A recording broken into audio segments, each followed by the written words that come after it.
I'm 45 years old. Today is July 13th. Just today, for the first time ever. And I'm a published author. I'm big on words, GRE words, graduate record examination. I've never heard the word misandry before. Misandry. It's all over this country. But the funny thing is, I've been a radical feminist for a quarter century. I've never heard the word misandry before. We all know that there are so many women out there who just hate and despise and use men. A lot of drug users in that class too.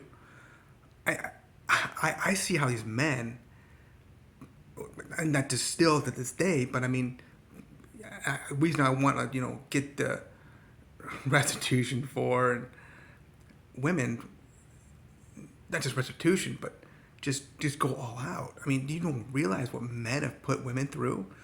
It's kind of strange. Like you couldn't vote until 1920. Women, actually, a woman got elected to Congress, 1919. She couldn't even vote for herself. Like you can get elected president in Puerto Rico as a Puerto Rican, or Guam, I think too.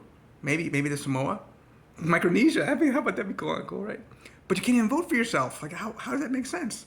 So it's like what men have put women through. Like I just heard this term, barefoot and pregnant, I think is what it was. Back in, I want to say 2014. Weird, right? I mean, like, where the hell have I been? I've heard of misogynistic men. Donald Trump, that's the big one. That he's got the big name out there. He's the president of the United States of America and all that stuff. I already forgot the word miss, MISA something. Unbelievable. I'm making a video about this misandry or something. I can't remember what the word is. I gotta go back to YouTube. I googled like what is the disease or syndrome associated with a woman who hates men, and then I can't remember the word. I'm making a video about it. I can't remember the name of it. Today is the 13th of July, and I'm so the light's coming from over by the window. It's like so early in the morning. It's like before 8 o'clock, and I had to make this video. It's very common, but I want to say I don't have a problem with it. Like I said, I'm a big feminist.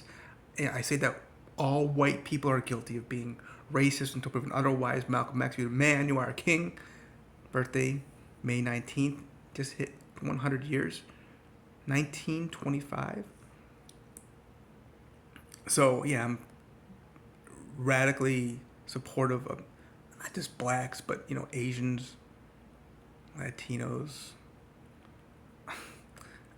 whatever else, I say Asians because I've always been Asian women, so hi, right? I already forgot the word, and I'm making a video about it. You know what? I don't need to go. I can just play back my video and remember what the name of the word was I'm trying to think of. I'm making a video about, oh my God. I never. Where the hell have I been? I mean, there are so many women that have such hatred, and there are so many men. I mean, I'm in the circles with other men, and they just. A woman should be her two places. There's the laundry room and the kitchen. Like, dude, what the hell is wrong with you guys? I mean, what woman would want to sleep with a guy like that?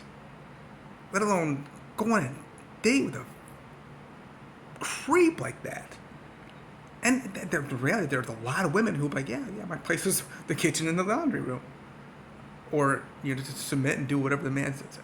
It's like, what the hell? You know what you went through? Women's suffrage? Which I think I support this whatever word it was. God, it's pretty popular. I can't remember the name of the word, but I don't want I don't want to hate. I just don't like hate the idea of, because in the definition it's like hatred of anything. So I love restitution, and really what I'm talking about is reparations. I want reparations for what the government did to Africans. I like usually call blacks. I call them blacks, but that's what's kind of evolved to. But back then it was Africans, and people were literally just shipped over here as tools, or like, I mean, there was people were sold, but they're like little products. It's just, the slave industry was bigger than gold and silver. There's no industry as big as the sale of people. It's just, we need reparations for blacks today. Of course, Native Americans, that's kind of cool too. And of course, the courts are complete and total mess. You prey on lower income people, and they can't afford private counsel, which and that kind of helps if you have an attorney who's actually getting paid, and they want that case, and they're boldly and affirmatively defend their client, which is stand for justice. Even when the person's guilty. I love those ones, right? I write to inmates all through the country and visit inmates. So yeah, I mean, you see what the injustice in the courts and how Native Americans and blacks are targeted. Obviously, Kamala Harris targeted them. It's an easy case to handle. But then you got guys preying on women who are submissive. Submissive is Bible, and I'm big into Bible. But that was for them. Under Judaism, women were literally a part of the ledger, the liability. They were a possession. And well, that's hot though. That can be, your mind, baby. But you know what I'm talking about.